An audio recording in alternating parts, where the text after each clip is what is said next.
Hi, everybody. Welcome to My Favorite Mistake. I'm Mark Graven. Our guest today is Swire Ho. He is the Director of Sales and Marketing for Garuda Promo and Branding Solutions. He's also an ambassador for the Los Angeles Area Chamber of Commerce. So before I give a little bit deeper introduction, Swire, let me thank you for being here. How are you? Good. I'm good, Mark. Nice to be on the show. Yeah, it's good to talk to you again. Did I say the name of the company correctly? I hope that wasn't a mistake. Yeah, you said it perfectly. Okay, Garuda Promo and Branding Solutions. We'll get a little repetition there. Maybe that's good marketing. But Swire he's in LA now. He was born and raised in Hong Kong before immigrating here to LA in 1996. He's a trained sound engineer. He worked at recording studios and entertainment agencies before starting his own company, Hellman Production, in 2003. They produced personalized DVD and CD cases and custom merchandise. They earned a SCORE Business Award in 2009 for small business success. Grew, and he sold it in 2013 to focus exclusively on the promotional products industry. So I think we'll talk a little bit about his business endeavors after we hear his story. And then I think this is interesting too. He is also a certified kettlebell instructor. He practices yoga, organic gardening, and enjoys being in nature. It sounds like those are all very, very helpful things to do. Yeah, I keep myself busy. It sure sounds like it, and I guess these activities help you find balance in the midst of all of that busyness. Yeah, especially times we're in right now. So it's good to have other hobbies other than work. You can work too much and overstretch yourself. Yeah, that would be a mistake. And things like kettlebells and yoga, you can do. The gyms are closed here in California. Those are activities you can do pretty much anywhere. Yeah, I host that at my backyard. So like my routine will be work for like 45 minutes and I'll go outside and swing some kettlebells and come back and do it over and over. So it's actually work out for me with the routine. Yeah, that's great. So Swire, as we normally do here, we'll kick off the conversation by asking you to tell a story. What would you say is your favorite mistake? I actually thought about it, after our initial pre-call, I still think that this is my favorite mistake is listening, listening to the client. I think especially, reflect back to, what happened for the past, 17 years. It's listening is still the key, that I constantly working on, especially when there are times that clients are not going to agree with you. How do you still practice good listening? The mistakes that I had before is when I was a lot younger, right? So I will offend it, right? By, why don't you agree? We did a good job. And, they have every rights to be, addressing their comment or feedback. That's, sometimes it's personal opinion. And what I'm not doing if I'm not listening is I'm talking back. Right, so it becomes back and forth, and sometimes it didn't end well. But now, the more I practice listening, I'll know that they actually telling me information. First of all, they're telling me how I can improve our business. The worst thing that I would want to say if we did something for a client and we never heard back from them. Are they happy or are they not happy? At least if you talk to me, I know that maybe you're really happy. That's great. And maybe sometimes you said, you could have done this better, or maybe your communication, I would rather that you do it this way. So then, you look at it and you take note and say, thank you for your suggestion. This is something that we can improve on, or maybe the direction that you want to go is kind of different than where the customer wants to experience. Then there's another thing that you want to approach. So by letting them talk and listen without saying anything, it's something that I would say my favorite mistake and something that I continue to want to get better at. Yeah, well, that's a really important skill. I try to be a really good listener, not just as a podcast host, but in general, because you're right. What I hear you saying, Swire, is, let's say if somebody had an opinion, they didn't like the quality of something or they were upset with the service, it's easy maybe to get a little upset or defensive and thinking about how we're going to argue back with them instead of listening. Is that kind of a fair recap of what you were describing? Yeah, they don't actually want you to really fix or replace anything, but then they're just calling you sometime to address their concern. If it would be done it their way, this is how they rather would do it, then you really should pay attention because, if you value the client, people have a certain expectation, right? Mm-hmm. So it's in their nature to tell you that if they don't see something that, they think should happen to their way, and, if you respect and want to keep the client, then you better listen. Yeah. I mean, I can think of times, I'm dealing with a business of some sort, with the work I do and the clients I work with, we really focus on continuous improvement. Mm-hmm. And to me, the first step of improving anything, even if I'm not upset, but it could be better, is to make a suggestion. And there are times where I'm afraid if I make a suggestion, nothing's going to happen. Sometimes I wonder, what's the point? I'm making the suggestion to somebody who can't take action. They might say, well, I'll pass that along. And then maybe it doesn't get passed along. So it's good. Imagine that's, a big key to the business success that you had was figuring this out and being a better listener. Yeah, I would rather they tell me than they not tell me if, whatever that's on their mind, because, I'm a sales professional. The more that people would tell me things about happen to them, the better I can pick up on different things that I can serve them better. Or maybe there's another service that I could offer them, with them telling me. So I would rather they tell me things than not tell me things. Yeah. And I guess I wonder how often like somebody gives some feedback, and then when you're being a good listener and demonstrating that, they might then follow up with something that's even more helpful as a suggestion for your business. Yeah, you got to be genuine too, because sometimes you want to complain. Let's say, for example, at a big company, they'll have someone just sit there and they practice good, the wording. They always stay on the script, but then you can guarantee that they're not going to do anything, right? So my point is, after I listen, if it is within my ability to do it, I'll fix it quickly, and then I'll let them know that I fixed it. Or maybe it's something that could have been improved. I've done it. This is my approach moving forward. Is what I'm going to do.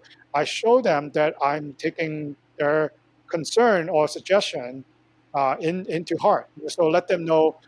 Listen is one thing, but doing after is the most important. Yeah, I guess that's how you demonstrate that you were actually really listening and not just being quiet. Is that follow up? Yeah. Was there anything as you've gotten better at this, anything that you've done to really just help demonstrate to people that you really truly are listening, you really are hearing them? I guess when it's time for a response, that can be helpful. I think it's a process too. Like I said, we listen, proactively reach out, when they receive our product, right? When the job is finished, I actually send out an email, say, did everything went smoothly? Do you like the product that you received? So I actually offer to listen. So now they tell me, oh, we like it, then that's great. Maybe you could improve on something like that, or I don't like the way it's packaged or whatever that might be. So, I'll fix it. I'll make sure that it gets done right. And then, I follow up on, if you like, then I ask for the referral, because the goal obviously is you want more business with the same client. Sure. And then it's better for me, I think, to ask for that when they finish and happy with the product. They're more likely to tell others about what you have done for them. Yeah. So Swire, I mean, looking back at how you've kind of evolved some of your approach, what do you remember? Was there any particular moment where like the light bulb lit up where you say, okay, I need to be a better listener? Or what prompted your awareness of this development that you've gone through? There were a lot of mistakes there. I try to talk back and say why it's not our fault. So instead of listening, so I probably lost clients that way. Because I might win the conversation, but then I lost the client. So would you rather win the conversation or let the client win, and then you keep the client? So I learned my lessons there. So that's why it's a continued improvement for my part. Yeah. That's a good. I like the way you put that. Would you rather win the argument, or would you rather keep growing your business? Yeah, winning today versus winning long term, I guess, is the difference there. Have you had an opportunity to share that lesson with other businesses, either through the Chamber of Commerce or other people in your business network, or people that you're mentoring? I wonder. Yeah, I'd say the best form of getting client is from referrals. Again, that's why I developed that process by listening, because I want to make sure that they're happy, right, before I ask Yeah. them for referrals. And then give them a reason to, because if you said you're happy with what we have done, then there should be no problem for you to recommend us to other people. So I think that by developing that process in sales, it's easier, than if I connect you a year later. Hey, do you know someone who might be able to use our services? They may already forgotten who you are. So uh, you should ask for it while it's fresh. Yeah. So with your company, Garuda Promo and Branding Solutions, first off, what types of promotional products or solutions do you offer? Well, we have all types of promotional products that are available. Our focus is not really what products we can get. Is we wanted to try to understand the client again. Have them talk and we listen, and then we ask a lot of questions. Why are you doing that? Who are you giving it to? How are you giving it away?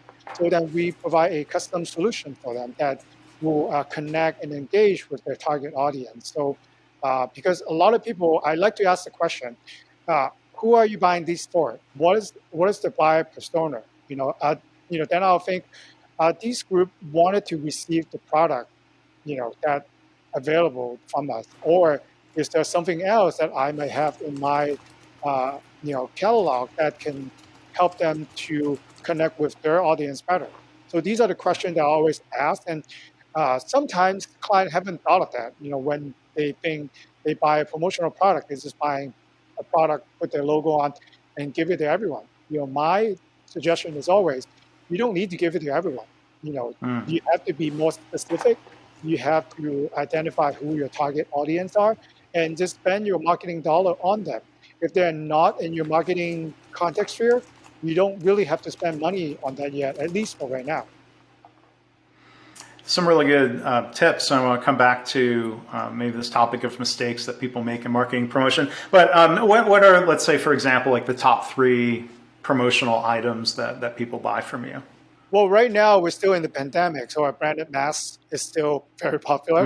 And then we have also done, because we're, no contact right now, we're all working virtually. So we are actually helping a lot of company. A lot of companies are actually onboarding new employees virtually, first time. So it's kind of scary. You're hiring someone that you don't really have them in the office. So what we do is we're helping them to create a onboarding kit. So not only they will send them an employee's handbook, materials that they need for work, we also send them, company gifts and company apparel that, to make them feel part of the team. So when you first sign on, you want to be welcomed. You want to feel that you belong to the team now. So these are something that, actually we have pivot, to something because the industry and the business environment around us has changed. I see all the time. People love posting pictures of these new employee welcome kits on social media. I mean, it's a really, it's a way of, it seems like, building connection and tapping into the excitement that a new employee would have. And then they end up, sharing this, and it creates, goodwill or visibility for the company who gives those items. So it seems like there's a lot of great opportunity from doing that. And then another way is, you and I probably do a lot of Zoom meetings. I'm sure the viewers have been to Zoom meetings. But then one of the challenges is on Zoom meetings, you're on your computer mostly, right? Then you have other tabs that are open. Maybe 15 minutes in, you see people like kind of looking around, right? They're checking their email, checking their Facebook. What we have done is we have sent kits to all the participants for the Zoom event. for example, a webinar. Then we have things that are related to the topic, or sometimes we'll include games that they can play. So the idea was, to have the presenter to present maybe 15, 20 minutes, and then he will actually have the participant to play a game or refer to the kit that they receive. So you kind of keep people engaged, and you let them know that you'll be calling on them, with that activity. So you keep people there, and then while they do their activity, maybe for 2 to 5 minutes, and then you go back to your information again. So we felt that it will be a lot more engaging and keep people involved than you just look at your screen and you talk for like an hour, which you lost a lot of people at the end.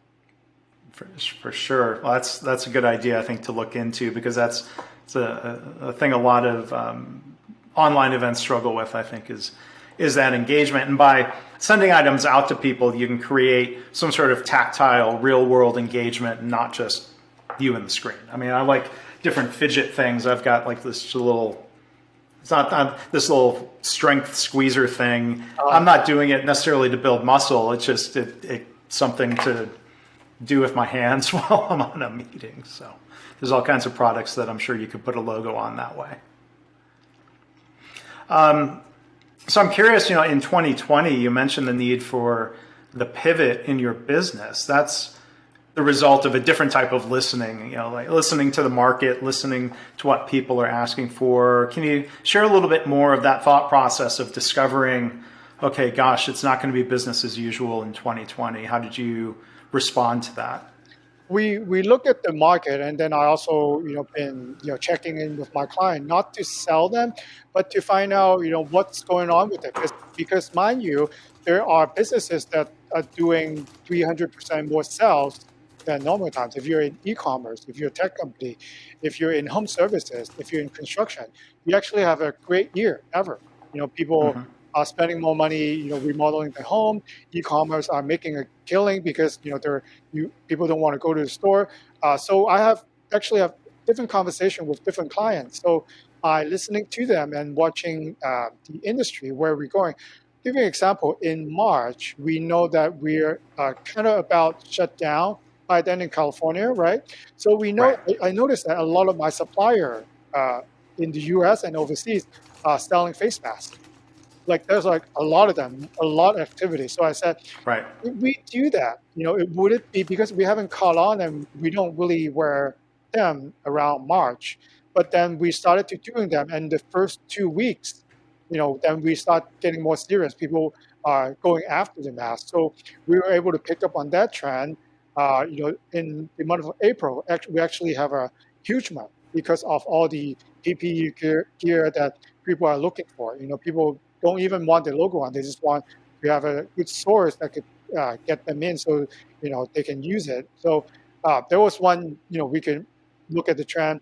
And then at the end, we know that companies normally have holiday parties and event gala or some nonprofits year end. But then now they don't really do everything. It's kind of boring to have a Zoom meeting with everyone, then it's just talking. So that's how we came up with that idea for the dropship kit for people to have more fun. Imagine you're playing games, the CEO would talk, and you can also send drinks if you want, right? You can still have a toast virtually. You can still keep it fun, and people do like to have fun, right? Still, but then you might have to think differently and do it in a different way.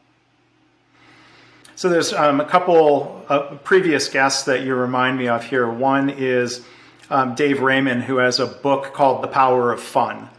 He was a mascot. He was in the mascot costume for the Philadelphia Phillies for 16 years, and now he does work kind of teaching organizations why we should have fun. So it's nice to be reminded of that. Yeah.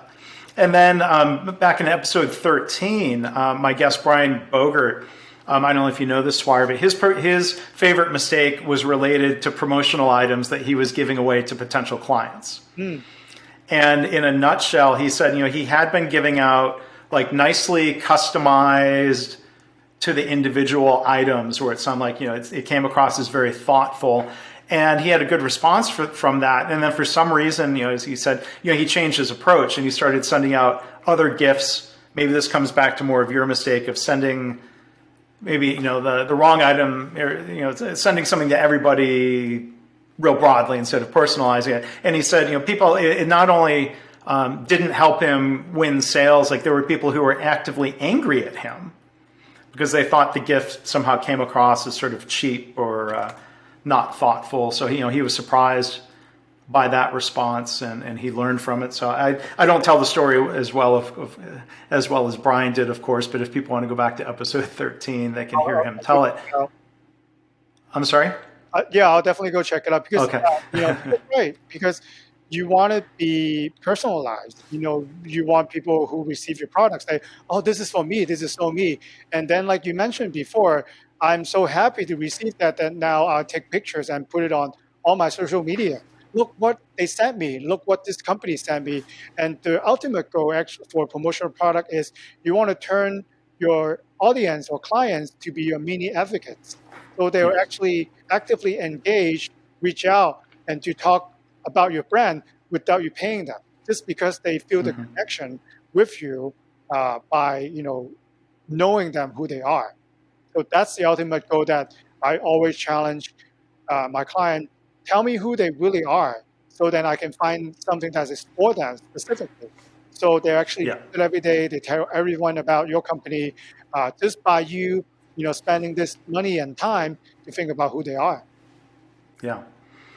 And I think, there's a software company that I work with called KaiNexus, and we would have webinar guests. And one of the things we were doing for a while as a thank you would be sending a book. Like our CEO has a list of business books that he really likes, and we would send physical copy of a book with a thank you note. And I think people appreciated that.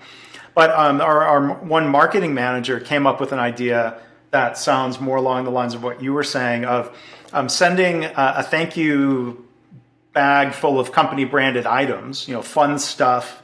Even the bag is printed in a way with company logo and graphics.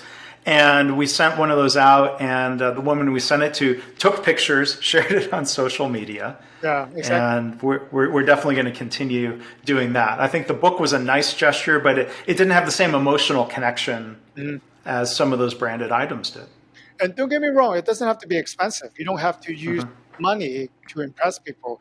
It's just if I know that you like, let's say if you know that I like kettlebell, then if you send me something that relates to that category, you know that I'm going to use it. But if you know that I only do cooking, for example, then you won't send me a kettlebell. It's just how well do you know your client? Do you really know what group, or if you have a top 10, who your top 10s are? What kind of things would they respond to? Or if you send it to them, would they call you right away and say, "Thank you so much for sending me the gift. That's still me."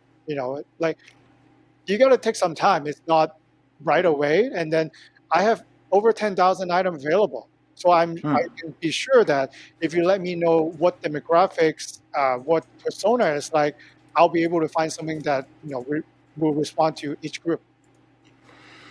And that comes back to your listening, and you're asking questions around what are you trying to accomplish. And I mean, I think that's an important lesson. Even thinking back to business school, they talk about being customer focused, and you can do that sort of superficially, or it sounds like you dig deeper to really understand what the client's trying to do. Yeah, that's came what I said. Rather they talk to me. Some of them don't like to talk about. You ask them who your target audience. I'm just buying pen. I want everyone to have a pen of me with my logo on it. So, some clients do think like that, and it's my continued way to, while listening to them, I will encourage them to think and identify that in your marketing, you never want to market to everybody. Don't use the word everybody and anybody. Yes, they could go to your restaurant, right? Even a restaurant, everyone got to eat, so that's why I'm targeting everyone. But think about where you're located, what type of food that you have, what kind of price point that you have. Maybe you have different decor and you have a different, culture that people respond to. So then you develop your persona. Maybe you are fast food, you have pizza. So maybe when there's a football game, then people becomes your immediate client. Then you won't target people who are having the suspension. So if Mm-hmm. you're able to tell me who they are or any marketing effort that you do, then the more that you know about your target audience, the better your marketing campaign will be. Yeah. Well, I appreciate you sharing, those tips and mentioning some of the mistakes people might make in their promotional efforts. And I really appreciate you, Swire, for sharing that in addition to your story. It's always a good reminder to focus on listening. That's something that we can always be working on. I guess sort of like you can always be working on your garden, right? Yeah. Yes. Random question before we go. What's your favorite thing that you grow in your organic garden? The favorite thing, I planted some young orange tree. It's the second year right now. It's getting better. It's not as sour. So I guess, like your example, you got to, keep tendering your tree when they're young. So then at the end, when they grew up, you could pick the fruit that are sweet and, whenever you want it. So I guess it's kind of, it's an analogy too. You have to take care of it. And then at the end, it will take care of you. That's beautifully said. Our guest, I'll wrap up on that note, has been Swire Ho. He is Director of Sales and Marketing at Garuda Promo and Branding Solutions. Their website is garudapromo.com. I'll put a link to that and all of Swire's social media links. He uses hashtag the promo guy. So say hi to him, tell him that you've heard the episode, and maybe you can interact with Swire on social media. So thank you so much for being a guest. I really appreciate your perspectives today. Thank you, Mark.